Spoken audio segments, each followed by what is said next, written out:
Inebriation is a dangerous state that one can be put into because you never know how your personality might shift or how certain parts of it that you withhold may be a little more loose. This is definitely something you can run into if you ever get a bottle of rum. Or if you ask Zuzu and Liz Harris, a bottle of rum definitely does have some adverse effects. Granted, you consume all of it in one go. This single is overwhelming instrumentally. It feels as though there's a constant sound and it doesn't really release you except for one moment where it bridges into another part. But for the most part with this song, it's a very overwhelming song, and it feels as though Liz Harris's voice is sort of far away, but also very near.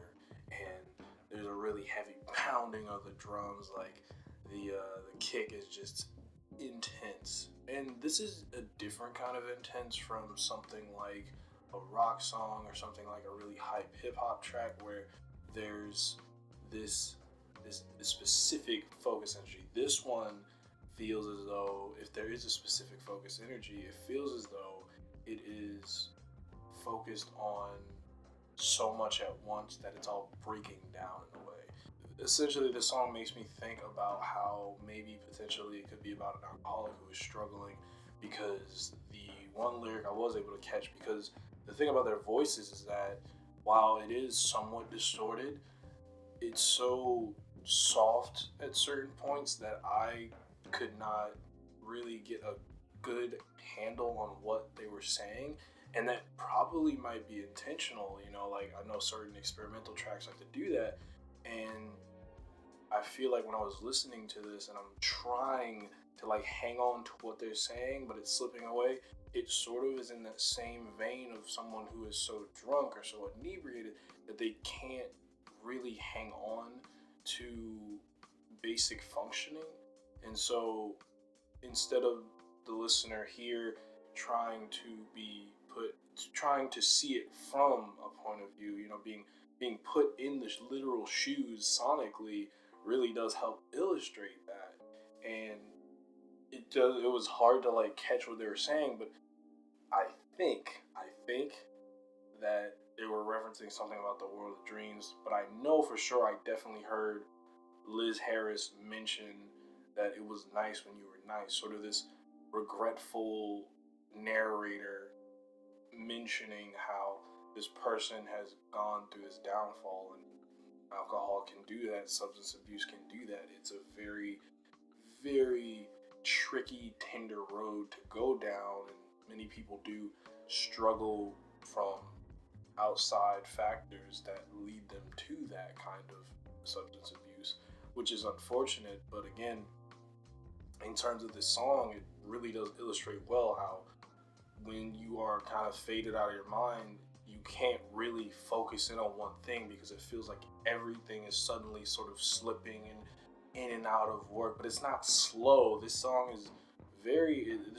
up tempo to a degree where you feel like you're supposed to be in pace, and yet things feel out of order, things feel wrong, something is sort of slipping. It's like the equilibrium is just sort of, it's like when you're trying to walk while drunk, your entire equilibrium just like, sit down, mister. And even then, the room is still spinning. And so that's what I'm thinking about when I listened to this. It just felt like the room was spinning. And that's not to say that this track is not enjoyable. I actually really like it, and I really like the fact that there's a lot of there's a lot of variety in sounds. It sounds like something was sort of dripping in at one point, and like I said, the heavy hitting kicks are really nice, and the guitar is sort of the only sort of consistent that only shifts a bit when the song does soften up towards the middle, and then it hits that bridge and sort of returns back to that distorted nature until it finally fades out. And it starts immediately. There's not really a point where you get a chance to breathe initially. it only starts to come as you get further and further down. Sort of much like anything, it feels like the emotional hangover doesn't really hit until those certain points, you know. So overall, it's a fun song. I actually really like how it's done. It does remind me of an MGMT song. I think it's the one about when you're in purgatory, and or the music video at least was about, like, you know, dying and being stuck in that loop of dying. It just gave me that same, like, that was what I visualized. Yeah, overall, it's a really cool song, and I like it. I enjoyed it, and I think with a few more listens, I might be able to sort of figure out what was being said in that chaos that feels like slowed down and rushed at the same time.